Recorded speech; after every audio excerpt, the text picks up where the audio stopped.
welcome fight fans to another episode of BTR Boxing Podcast Legendary Nights with me, your host, Sean Bastow, and today is the tale of Naseem Hamed versus Kevin Kelley, and I'm going to be joined shortly by Johnston Brown. He's back on, he's a regular on the Legendary Nights series, really pleased to be getting him back on, a fight that he's really looking forward to, which I'll chat to him about shortly. But before I do that, just want to let you guys know to go and find us on the social media at BTR Boxing Pod and BTR Boxing Podcast on Facebook as well, and find us on Podbean, Apple Podcasts, Stitcher, Player FM, Spreaker, Spotify, even Eat Sleep Boxing Repeats YouTube channel. Subscribe to any of them platforms, it's free to do. Follow us on there, share all the episodes on social media, get talking about it, get hashtagging it. We really appreciate all the support. So today's episode then, the tale of Naseem Hamed versus Kevin Kelley, a fight which took place in December 1997, so 22 years ago, but a fight that still lives up to the expectation even 22 years later. So this is it then, guys. Really enjoy this episode. It's one of my personal favourite fights of all time. This is Prince Naseem Hamed versus Kevin Kelley, and it's right here on BTR Boxing Podcast Legendary Nights.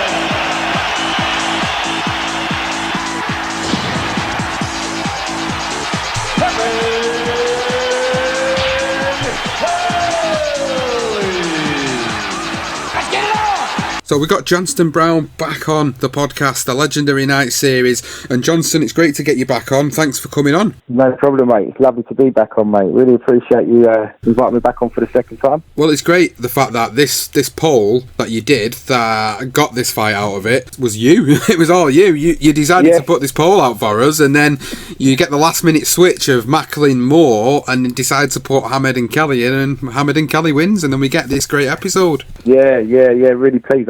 As I say, I to be honest, I completely it sort of slipped under the radar. I forgot about this fight when you asked me before, and I wanted to try and mix it up. You know, I had a couple of oldies. I had an oldie in there with obviously Cooper and Clay. So I thought I'd try and go through the decades, and then obviously Moore and Matthew Macklin was obviously another cracking scrap. But yeah, I pulled it out and put this one in, and pleased it won. Really pleased. I know, and the thing is, I think we're around about a similar age, and we obviously both have got great memories of this particular fight. And when we do our homework and we start looking into stuff going back, then you said it before we started recording today, that you actually then start to realise where you were at the time you watched all these fights. Yeah, it's a really strange thing actually. As I say, you look at a name and you recall the name, you recall the fight in a way, and then when you actually go back and watch them, as I say, I was running through them on YouTube, and yeah, it was really, really weird just remember watching fight with my brother and where I was and things that had happened before in terms of football and boxing, but obviously we'll go into that. But it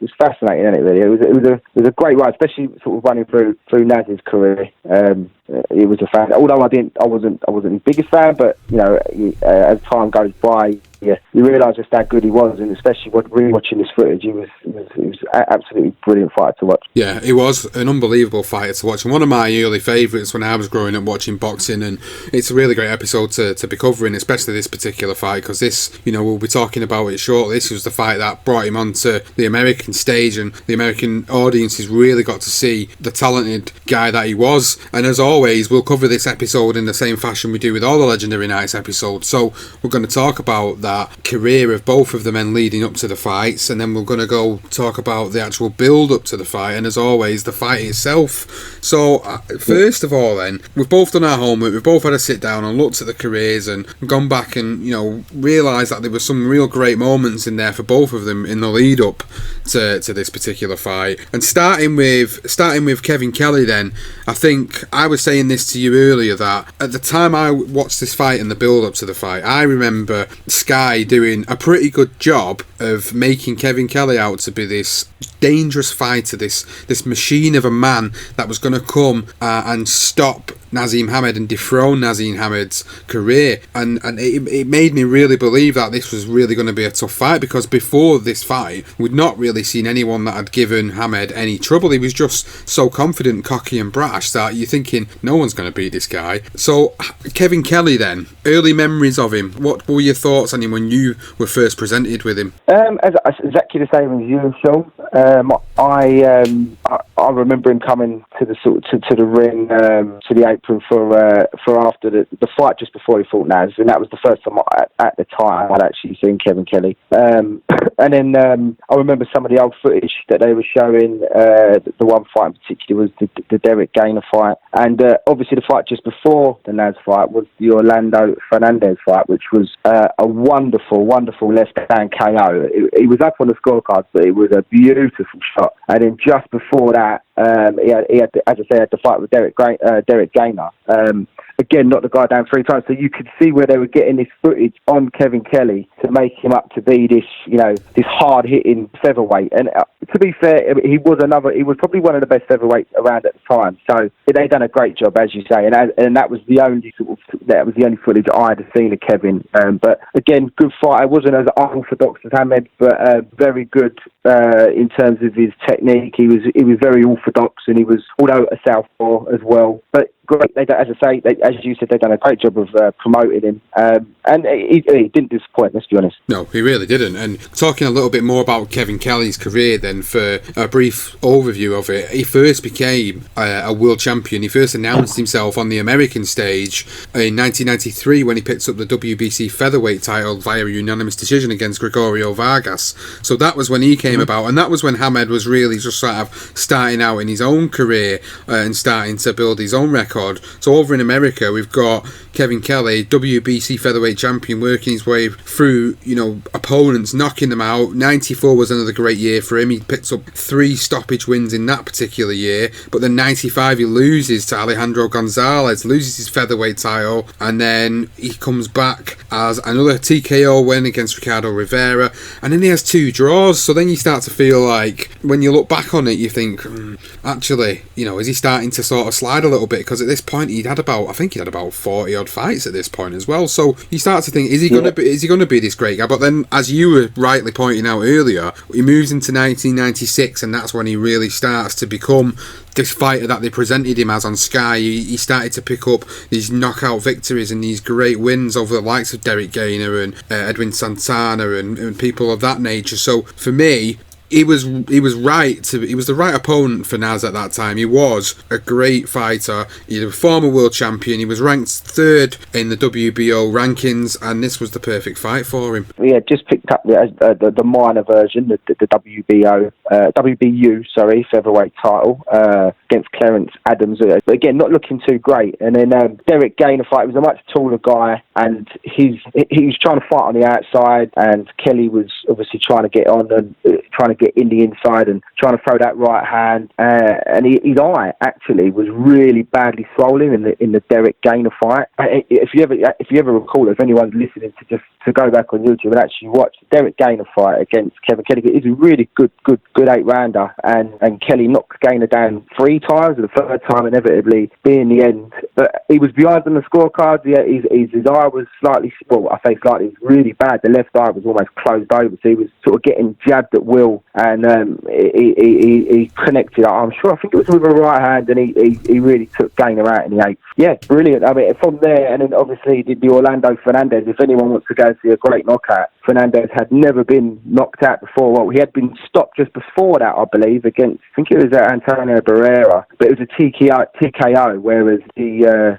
fight against Kelley, this left hand, it is an absolute peach, and Orlando Fernandez is literally on his back just before, obviously, the Hamed fight. So I would I would say go back and have a look at that on YouTube. It was a really wonderful knockout. So it was the perfect opportunity to set someone up who was on like a 5-win streak, where in his previous fight he'd knocked out, like you say, Fernandez, and he'd really done a number on the guy, and this really sort of put him out there as a guy who could really be a legitimate threat to Naseem Hamed. And we'll talk about Hamed because obviously us being UK based fans, we grew up on guys like Naseem Hamed and your Brunos and people like that. We grew up on these guys coming through, so I've got nothing but fond memories of his career growing up in the mid-90s. And Hamed first, he was always known in the UK scene, but I think he really sort of came to the forefront when he first picked up his world title, which was in 95 against Wales' Steve Robinson. So he picked up a TKO win over Robinson and becomes the WBO featherweight champion, and from there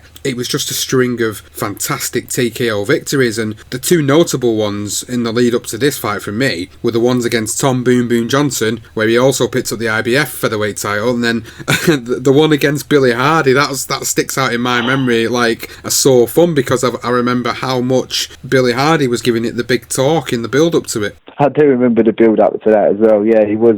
He's from Sunderland, Billy, isn't he? Yeah.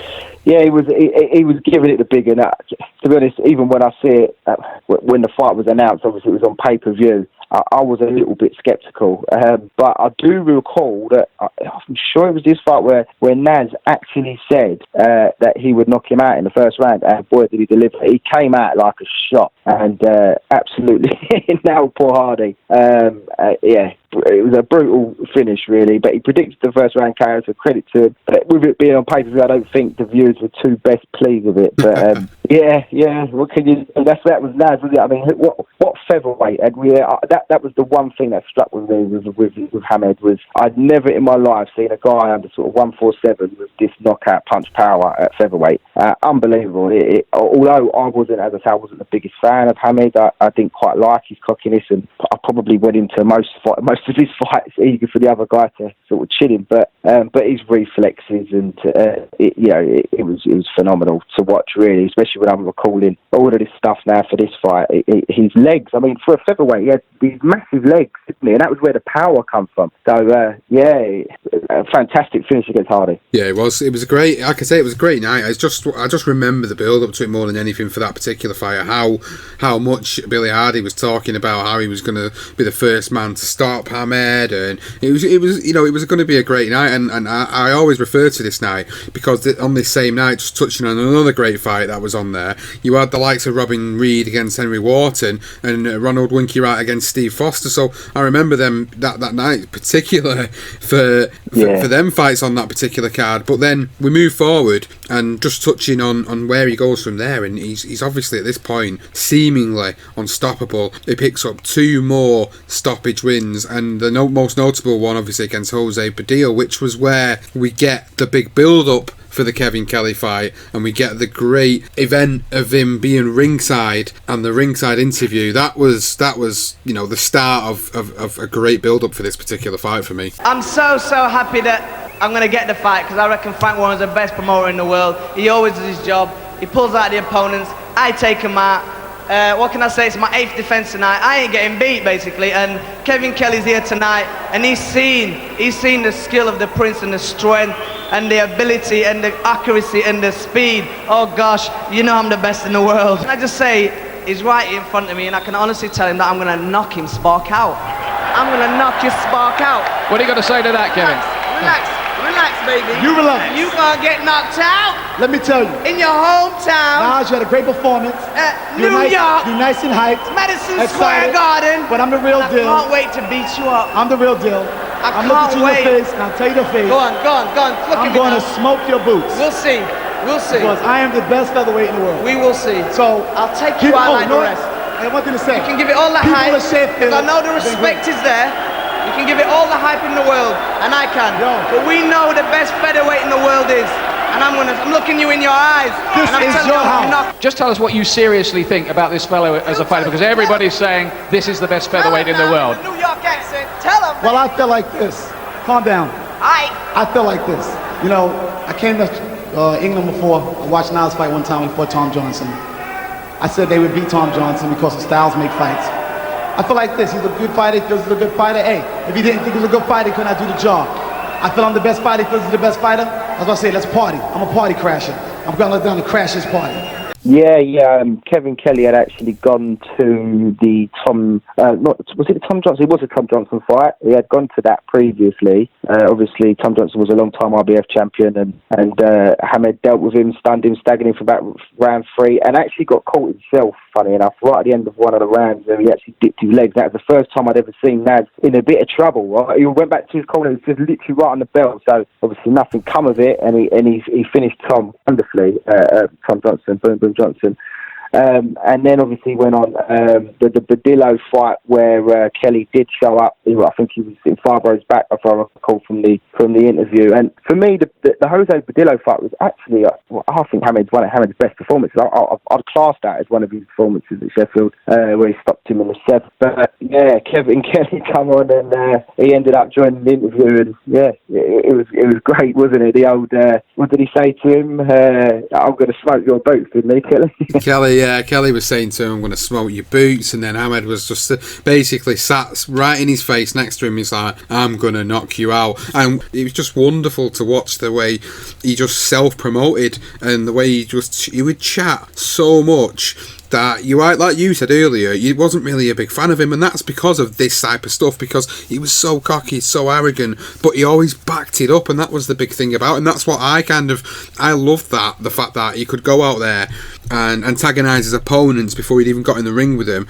and then back it up. And that's one of the things in boxing that we get today, where you don't always see it anymore. You can see guys chatting all this talk, and then they go in the ring and don't do anything that they say they were going to do, or even anything of note. And for this was one of them fights where, you know, it was built so much, and at this point as well, a good couple of sort of facts to touch on really was that after the Badillo fight, he was wanted by numerous amounts of promoters and television audiences, and it was HBO who actually come to Frank Warren and picked him up with this $12 million contract to air his fights, and it was a 6-fight deal. So this was where he was really hitting the big time, to go over then to America to fight Kevin Kelley, who was obviously this well-known, well-respected former featherweight champion. This was his big time, really, weren't it? Yeah, I mean, he had been on pay-per-view a few times, and it was aired in America. I think from around, I think it might have been from it's either the Molina fight or the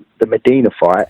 Manuel Medina, who was another tough Mexican. That's probably one of his hardest fights. So I think he blamed it on the flu, but Medina's a tough guy, really tough guy. So so they picked up a few of his fights. The Americans weren't too sure. I think the way they sort of see it was that he hadn't really fought anyone of note, albeit he was a featherweight knocking people out. And as I say, that alone was something for people to stand up and take notice. And then so Lou DiBella, I believe he came over to England a couple of times, doing his best at sort of trying to speak with Frank Warren, and then in the end, obviously they offered him the $12 million 6-fight deal, which he accepted. And he also had the actual poster for the Kevin Kelley and the Hamed fight was literally just Hamed on his own with fire on his glove. So I remember Kevin Kelley saying he weren't too best pleased. He had been over to England a couple of times to promote the fight, and in his view and his opinion is, I'm the one that's gone to England. I should at least be on the poster, you know what I mean? Whereas Hamed obviously he had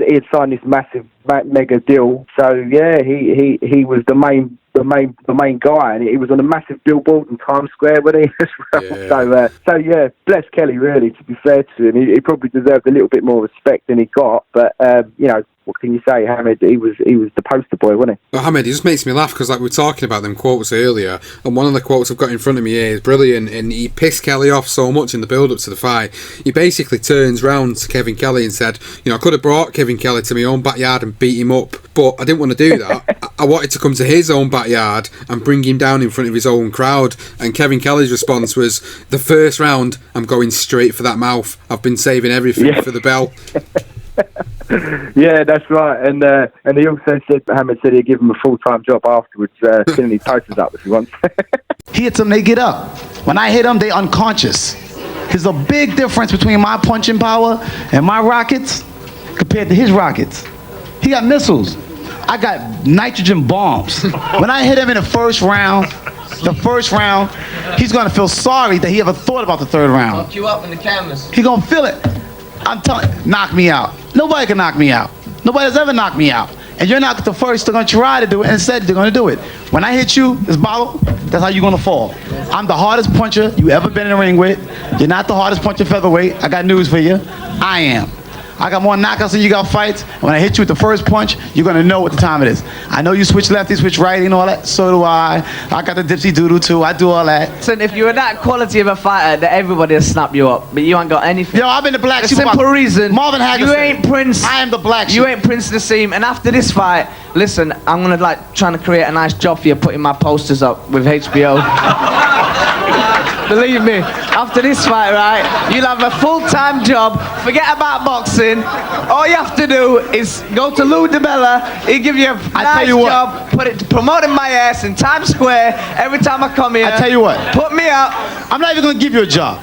That's my job to you. Only thing I'm gonna do for you. Only thing I'm gonna do for you. You want it to be on send HBO. you back to England. You want a contract with HBO. To get back there You quicker. got one. You want a contract with HBO. You got one, and you're gonna get paid. Tell you what, it just had this way, didn't he, of just like pissing people off so much that you know what? I think it's the psychological warfare factor of boxing, and obviously some of the times in the fights that he had, Hamed, he was able to kind of get into people's skin so much that and making these bold predictions that I think they must have had some sort of effect on his opponents. I mean, I don't know with this Kelley fight how much of the sort of pre-fight antics had going into it, but I tell you what, it must have had some sort of effect on him. It must have got him really angry. Oh, of course. And no, the fact that Hamed is, he was predicting his knockout wins, and even looking back through sort of watching some of the footage, and you hear the commentator say, yeah, this is the third round, this is the round where he said he's going to take him out. And then he actually took him out. So, he was making these bold statements, and he was actually doing it. He was, he was backing up what he was saying. Although, as I say, he was very, very cocky, wasn't he?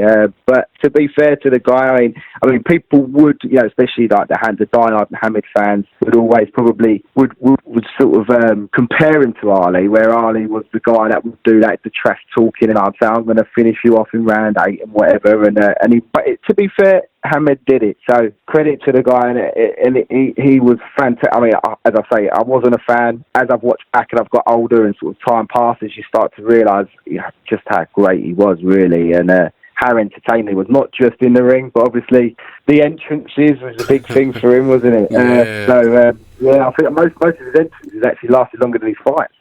Well, it's funny you talk about the entrances, because we're going to move on to that now, and this was one of the longest entrances he ever had going into the ring for any of his fights. He wanted to make it, obviously, a big deal because it was in America. It was his American debut, and at the time, the biggest film out at the time was Will Smith's Men in Black, which was a great film, and I remember watching that before this fight, and he comes out dancing to Men in Black behind that little screen, and he comes in, the song changes to Shelly Ann, and he comes out in this fashion runway like he's walking down a catwalk, and all this confetti's coming down on him like he's going down this fashion parade, and it's just ridiculous, like watching back on it. But it just brought this extra little bit of entertainment value to the fights, not the fight itself, but going in the ring and on the way to the ring. You don't really see a lot of that anymore now. It's more about, they have a little bit of a shadow boxing and they'll come in, but his entrances were amazing. I loved them. Oh, they were got more and more extreme, didn't they? He had a few. Had one where the guy carried him out, like he was a real prince, and he came out and they carried him out, and then it was funny enough because that fight in particular, I was like, what is he doing? This kid is getting carried out. I mean, what a lemon. And he got knocked down in the first round. And I remember my brother jumping around going, oh, good, you won't. And funny enough, the story behind the screen as well, there's a couple of things with which Kevin Kelley said was that in his contract for the fight, he said if Naz is over 12 minutes, he gets an extra few grand on top of it. It was something crazy like that, where so sort of he was on the rope shouting at sort of having to come hurry up sort of thing. Why is it taking so long? And but deep down he's thinking, keep going, because another couple of minutes and I've got myself another 30 grand. And then also with the screen, because he had seen it previously, he had the silhouette behind the screen, was sort of doing his dancing. But normally it would light up in flames. That was one thing that always, if you ever watched Naz's fights throughout, I thought about 2 or 3 of his entrances, they'd always like this one time in particular for that fight, that Kevin Kelley fight, it didn't light up. So he's sort of standing there dancing, and you sort of see him stop. And then apparently the rumour has it is that it was supposed to be lit up in flames, and it didn't.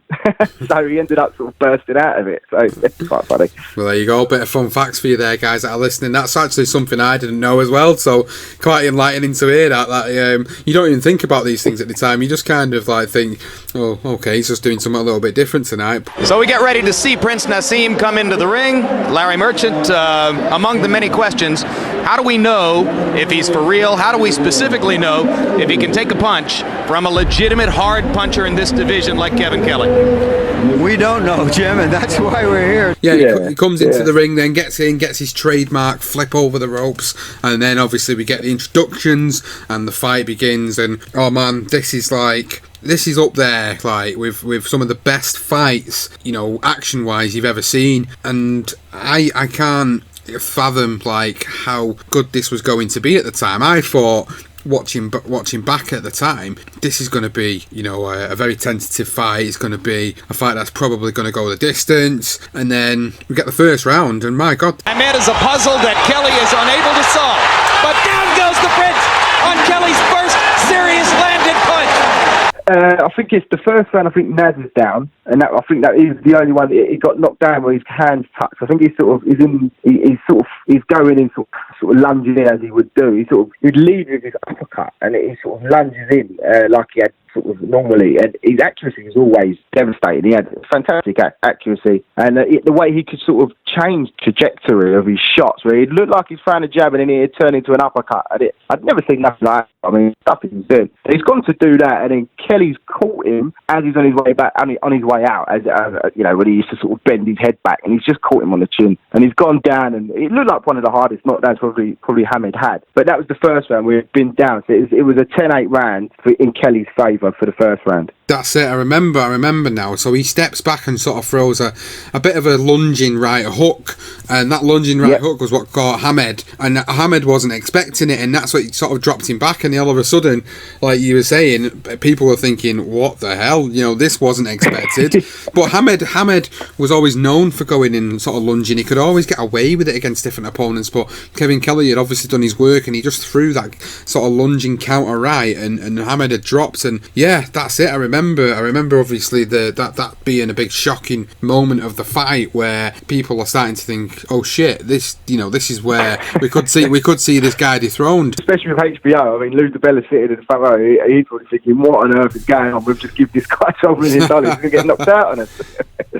Oh no! And then the second round, it's just as chaotic as the first. But it only took one to do the damage which won him the round. I think it was a wonderful feat by Naseem to be able to get knocked down and then have your opponent running from you at the end of the round. He got up and made Kelley run. Now they will get a good, powerful right jab by Kevin Kelley. Strong jab. Backs Naseem up. Naseem in the rope. First time he's been in the ring with a fighter of Kevin Kelley's class.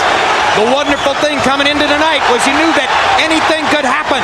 And one of the things that could happen would be that the Prince was exposed as a fraud. His gloves touch the canvas. The count begins. The second knockdown for Kelley.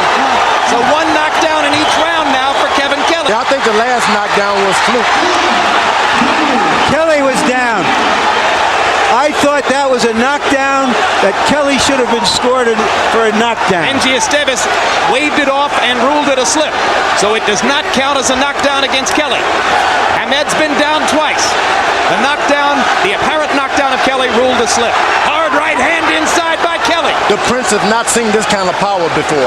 Well, but Hamed is supposed to have power of his own with his quickness, and we haven't seen the evidence of that as yet. I think the mistake he made. There we saw right it, right hand, there. There's the power.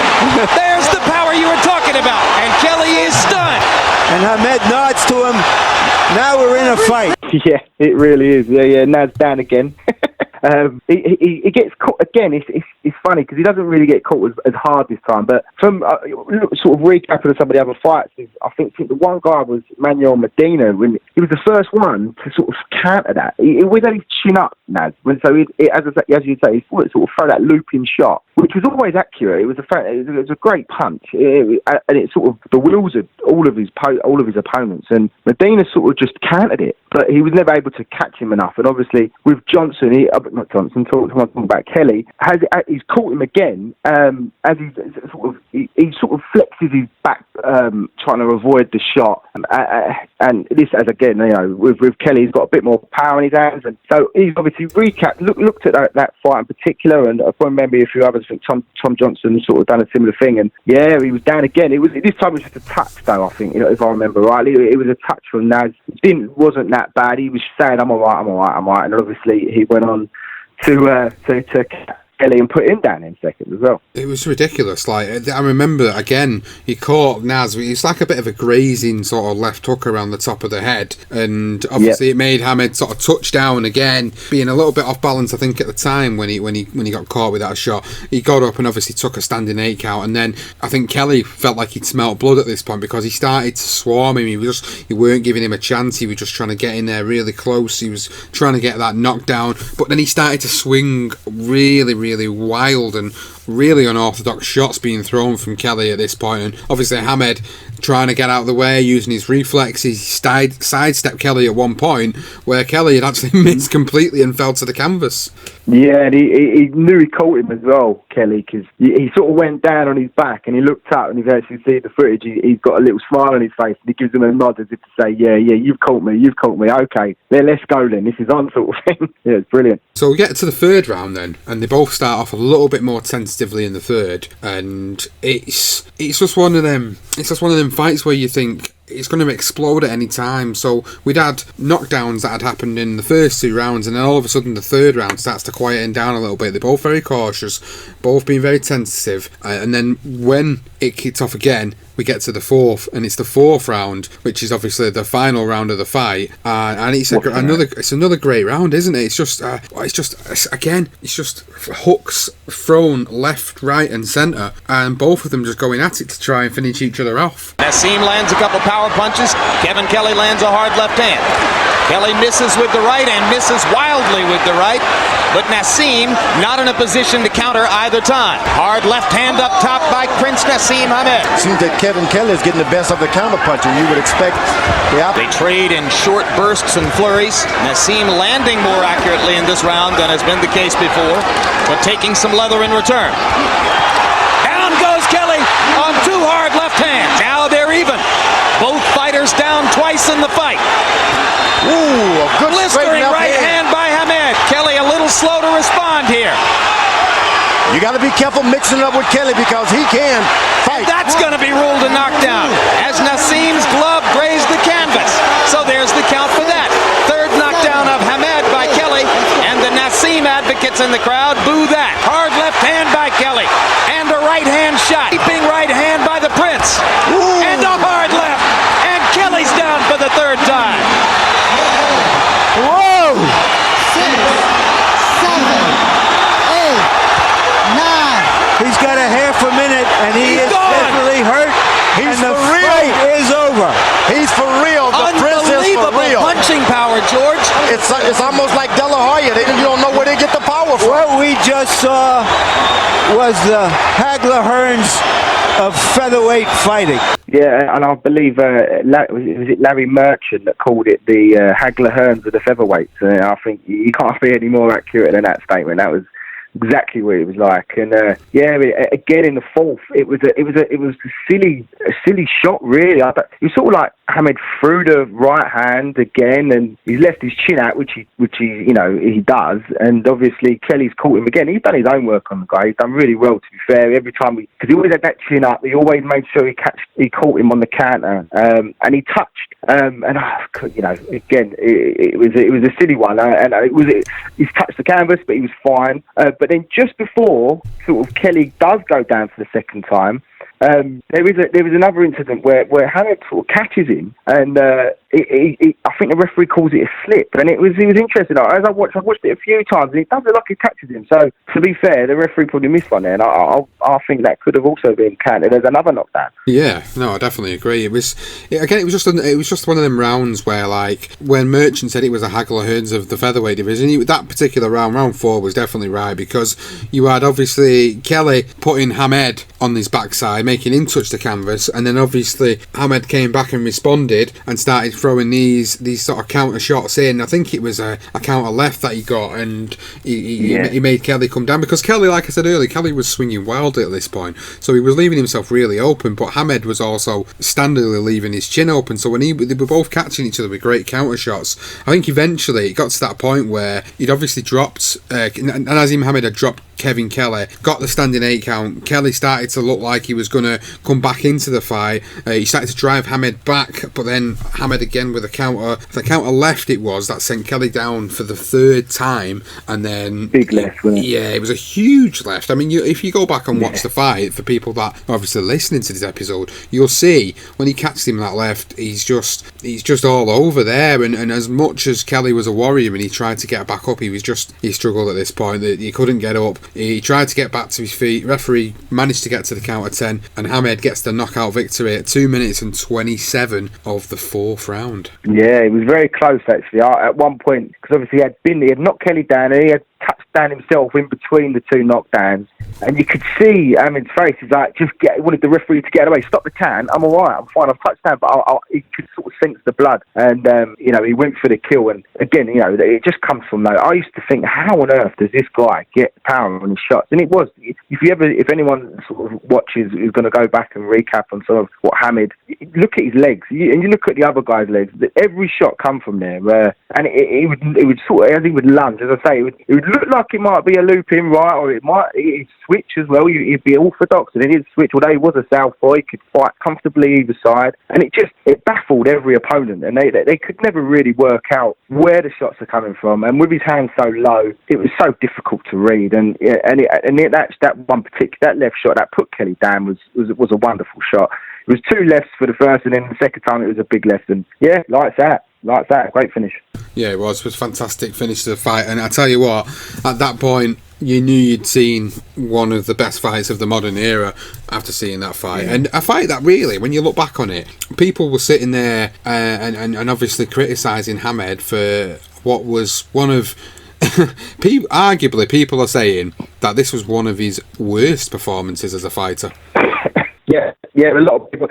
I don't really see that. I think that he hadn't done anything different. I will give the credit to Kevin Kelley. Looking back on other fights, as I say, the Manuel Medina, you just go back and watch the Medina fight. Daniel Alicia, when he gets knocked down for the first time ever in his career in the first round, they were all the same shots. They were all where he would always leave that chin open. The one thing about Hamed as well is when someone would sort of connect, because he was so bendy, he's almost like a gymnast, wasn't he? He sort of bent away. Although someone throws a shot, it was never a clean shot on the chin, although his chin was always there to be hit. But he was quick. So for me, I wouldn't say it's his worst performance. I just think Kelley, he's done his homework, and credit to his team. And he probably deserves more credit than what people will look at it and think, yeah, Hamed, he got knocked down 3 times. But in actual fact, I wouldn't say it as his worst performance. It was just a barnstorm of a fight. It really was. Yeah, it was. It was very much back and forth, and it was one, if not one of the greatest fights of his career, to be honest with you. Because when you think of Naseem Hamed, there's 2 things people think about with Naseem Hamed and his career, and it probably leads us nicely into sort of the aftermath of this fight and how it affected both men's careers and what it meant for both men's careers. With Hamed, 2 things you think about him. You think about the barnstormer of a fight with Kevin Kelley, but then people will always go back and think about when he got to that big, huge stage when he fought one of the greatest of the modern era in Marco Antonio Barrera. They always think of him losing that fight, and the fact that Barrera, beat him quite handily in that particular fight. So the two ways you're always going to look at it is him losing to Barrera, but him also beating Kevin Kelley on his US debut in emphatic fashion. But after this Kevin Kelley fight, he come back to Manchester. He beat another great fighter in Wilfredo Vasquez and stops Wilfredo Vasquez. Yep, and then goes and beats Wayne McCullough, and he had his famous Thriller entrance. That was another great moment I remember of Hamed's career. Yeah, I do remember the Thriller jacket. I thought, what is this guy doing? It was, I mean, as I say, these intros were unbelievable, some of them. I mean, he had one where he come down a lift as well. He had one, as I say, carrying out. But to his credit, the one thing I will say, I mean, I was never lucky enough to, I was too young. I was sort of in my teens, and to be fair, I would have I would love to have gone to one of his fights, just because you watch the crowd as well, and when he's come out, he'd literally dance all the way to the ring, and you could from watching the footage on YouTube, and they were literally buzzing, weren't they? The crowd, it was like a little rave before the fight. It was incredible. And with Wayne McCulloch, that was a fight that was actually supposed to happen. It was supposed to happen around sort of 95, 96. It never did. But you know, again, another good performance from Hamed, although it was a UD. It wasn't quite the knockout finish that he would have liked, but you know, he was already proven to be a great fighter. But maybe the Kevin Kelley fight took something from him. I think he needed to adjust, especially when you knew Marco Antonio Barrera was in the horizon, a solid Mexican that had all the fundamentals to stop or prevent, being able to stop the Naz power, because that's what he always relied on. So I think it was the sort of the writing was on the wall, and I always go back to that Manuel Medina fight, because for me that was where something needed to change. They needed to think of it. There needed to be a plan B. There was never a plan B for Hamed. It was always the power. And granted to him, it took him sort of 35 fights until eventually he got beat. But it was tricky. Antonio Barrera is a fantastic, world-class fighter. He's one of the greatest Mexicans that's ever fought in boxing. So I was a bit saddened. I mean, when he obviously retired as well, he was too young, and I think that defeat killed him. He didn't want to know anymore, which was sad. I think at that point, for me, right, you look back on his career, he had great wins after the Kevin Kelley fight. He beat McCulloch, he beat Paul Ingle, he beat Cesar Soto and won the WBC version of the title as well, and then beat another great fighter in... Yeah, he beat Augie Sanchez in 2000, and then we get that Barrera fight. And I think it's at this point, I can't remember which fight it was he'd split from the Ingle gym, but then he obviously goes and trains with Manny Stewart, one of the all-time great trainers. But it's at this point where I think he's starting to lose his love for the sport, and all the stuff that I've watched of Hamed after he's finished his career, it was quite well known that he was really just partying, and he wasn't as in love with the sport as he once was a couple of years earlier. And I think there was one particular documentary in the lead up to the Barrera fight that I think ITV did, which were released after he lost to Barrera, which really does show him looking like he wasn't really 100% invested in the fight, as in like he wasn't really that arsed. I think he felt like he was going to be able to just go in there and rely on the power, like you said, and rely on the ability to be able to knock people out. And he thought he was going to be able to do that with Barrera, but with Barrera, he was just such a tricky fighter. You couldn't just do that, and that was a disappointing night for me personally. Not just because of the fact that I had to stay up till 7 o'clock in the bleeding morning to watch it, but the fact that he got beat as well. Yeah, it's difficult because I was a fan of Naz the way, but I always could see it was always there for me. People would always discuss it and say that eventually someone with all the fundamentals and that can take a shot, and someone that's got all the boxing ability that can close him down and make it difficult for him. He was always going to lose eventually, and the Kevin Kelley, I think that was probably another fight where, looking at it, someone should have taken him to the side and said, look, we need to think about something else here. Your power's not going to last forever. There's going to be a time when you're not going to be able to blast someone out. But Hamed being Hamed, I think he was a cocky guy. He was confident, So maybe it was difficult for what's his coach's name? God, I've just lost his name now. What was his name? His coach's name? Not Manuel, but the other one. It was Brendan Ingle, wasn't it? Irish fella. Brendan Ingle. Sorry, I lost his name. Yeah, so I wouldn't be surprised if Brendan would have been the sort of guy. He sort of put up with it, didn't he? With the brothers as well. The brothers were involved, and I think maybe Brendan. He'd been with him since he was 7 years old. He had spotted him from 7. And I think he spotted a change himself, Brendan. It was always a bit of a saver, wasn't he, Brendan Ingle? He liked taking kids off the street and changing their lives around. So he had done that with Hamed. He had made him a lot of money. And I think I think he probably see that the course had ended, and there was a few other young kids coming through, and he sort of, and I think that was probably a downfall again. I mean, even Frank Warren said he started getting a bit deluded with his money and buying all these fast sports cars. And Marco Antonio Barrera, you know what he's like. He was followed this guy's career.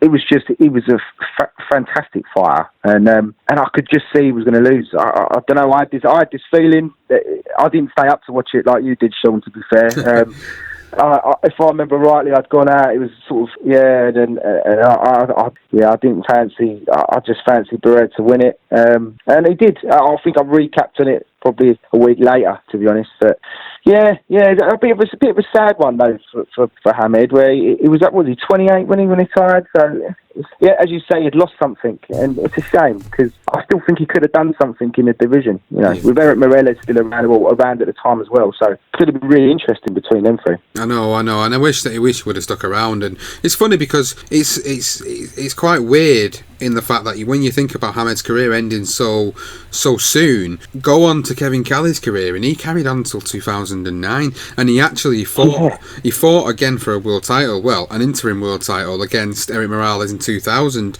He got beat off Morales. He went in with Humberto Soto and got a majority decision, and then he got beat off Barrera, and he also got beat off Manuel Medina in 2006 as well. So he carried on until 2009, which was like, when you think about it like that, that's 7 years after Hamed had his last fight in his career, and given the fight that they had between one another, and given the fact that he'd already had about 46, 47, maybe even more fights when he fought Hamed in 1997, he went on to end up having 72 fights, Kevin Kelley. Yeah, impressive, wasn't it, really? 72 fights, 60 wins, 10 losses. That's a pretty incredible record, considering he fought Hamed, he fought Derek Gainer, who was also a good fighter, Eric Morales, as you say, Antonio Barrera, Bobby Pacquiao was another one. I don't really remember too much about Bobby Pacquiao. He was the younger brother, wasn't he, of Manny. Yeah. And then obviously Manuel Medina, who was a guy, again, like a lot of people, when Naz did beat Medina retired in his corner in the end, but he was another guy. He was a tough fella,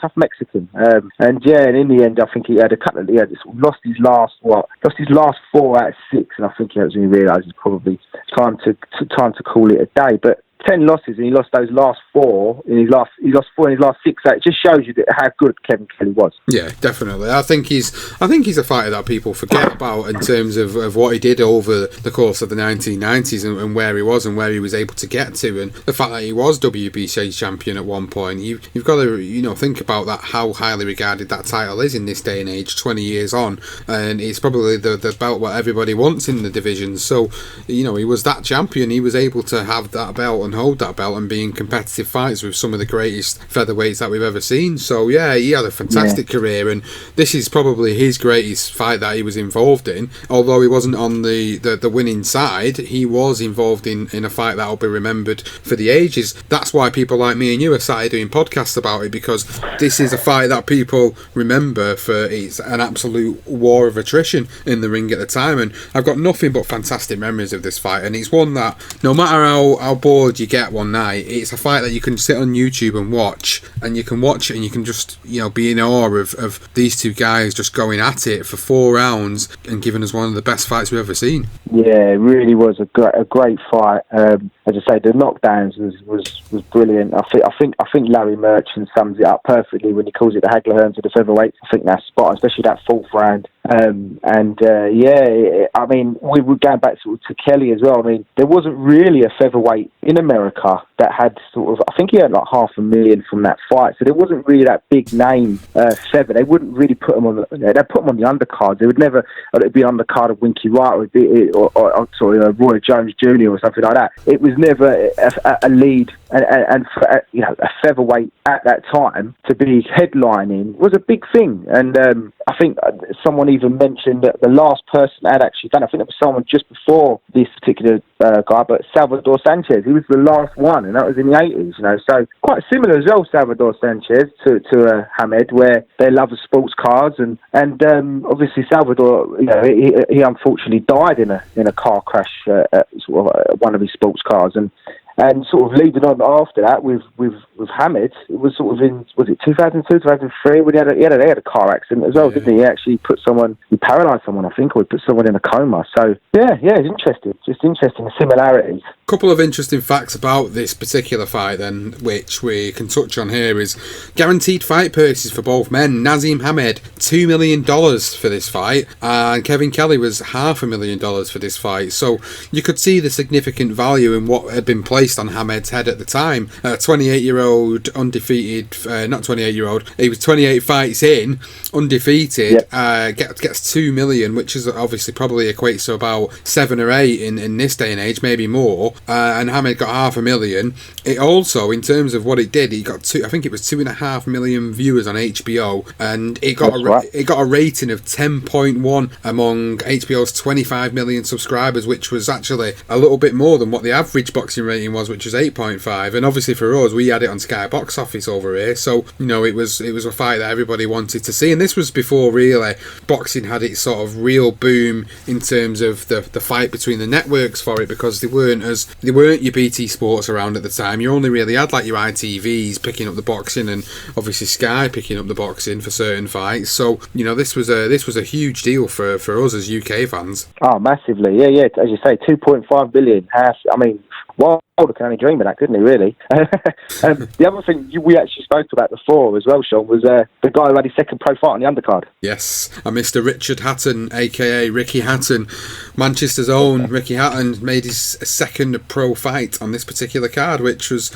again, he got a unanimous decision, four-round fight, working his way up. And I remember, I watched a lot of stuff of Ricky as well, and I'm a big fan of Ricky's, and I remember reading his autobiography, and this was one of the highlights of his career, the fact that he fought over in America in only his second professional fight, which is probably unheard of in this day and age for most fighters, unless you've come from, say, an Olympic background or you've had this fantastic amateur career. Guys like Ricky wasn't known as that back then, and he got his second pro fight on the undercard of this one. Yeah, and obviously the other one was Danny Williams, the other heavyweight, who went 12-0 on the night, I think. He was 11-0 before, and he was also on the undercard. So we had a couple of guys coming through. Yeah, we had Danny Williams, the guy who went on to beat Mike Tyson. I faded Mike Tyson, I might add, but still, nevertheless, a guy who went on to beat Mike Tyson and ended up getting a shot against Vitaly Klitschko. So there you go. It just goes to show you, like, when you look at the depths of these undercards from way back when, you got some great fighters that went on to do some decent things in the sport. So overall, summing up the event itself, it was one that I'll always remember, and it's the reason why when we put these polls together for Twitter and for the listeners, that we put these down as legendary nights, because although people might not sit there and initially think of them as legendary nights, you've got to think about the impact it had on boxing and the fans. And when you talk about fights that they remember, you put a little video clip out of this, we did, on the Twitter account, on the feed, and it got over a few thousand views, and it was only a clip of the fight. It was only like a 1 minute clip of the knockdowns in the fight, and this is the thing that this fight has done. It's made people of this generation who are growing up to become boxing fans, look at it and go, wow, look at that fight, I'm going to go and watch that on YouTube. And that just goes to show you the impact the fight had, and which is why I would say definitively it's, for us, it's a legendary night. It is, and not only that, it was a massive, significant fight for Hamed. It was his first American professional, first American debut. It was an absolute barnstorm of a fight. Kevin Kelley obviously went on. It was a decent fighter. Kevin, he was probably better than decent, to be fair to the guy. I'm probably underplaying him. Excellent fight. Again, it had everything, and I think it did have a significant effect on Hamed in terms of going on further on. I think he was a little bit more cautious in his fight, which is something that may have affected him and retiring early. But wonderful fight. I advise anyone that hasn't seen it to watch it. And it's great to go back and watch all these fights and keep up with Naz and everybody and sort of Kevin. As I say, Kevin Kelley wasn't a fighter I was too familiar with. Obviously, I knew of him in the fight, and before that, like you did, when he was sort of coming over to England to promote the fight. But it was nice to look back on Kevin Kelley's career has done great things, and he finished his career 10 years later, which is unbelievable, really. Yeah, it is. So if everybody that's listened to this episode, if you enjoyed it and you've enjoyed this particular episode, then please make sure you go and find us on social media at BTR Boxing Pod and BTR Boxing Podcast on Facebook as well, and subscribe to us on any of the platforms that are out there. I've mentioned it at the start of the episode, I mention it in every episode. You've got things like YouTube to listen to it on, you've got things like Podbean, Apple Podcasts. I know there's loads of iPhone users out there, so get your Apple Podcast app open, subscribe to us, leave us a rating, leave us a review, let us know what you think of the episodes. Johnston, where can we find you on social media if the guys want to follow you and some of the boxing work that you do? It's John OSC23 on Twitter. I do some writing for Billy C Boxing, Talking Boxing with Billy C. Their shows are live on Sundays. There was one on earlier. They're actually going to the Canelo Jacobs fight. They're going to be doing some interviews around Thursday. It's an all-dayer for them, so I think they're going to be live on YouTube. So check it out. Rumour has it Lennox Lewis might be lingering around, so yeah, give that a listen, and obviously go on to Talking Boxing with Billy C website and check out some of the articles and see what you think. That's it. Well, thank you for listening, guys. I hope you've enjoyed this episode of BTR's Legendary Nights, and we'll see you on the next one. This is one of the most unusual calls by a referee in the history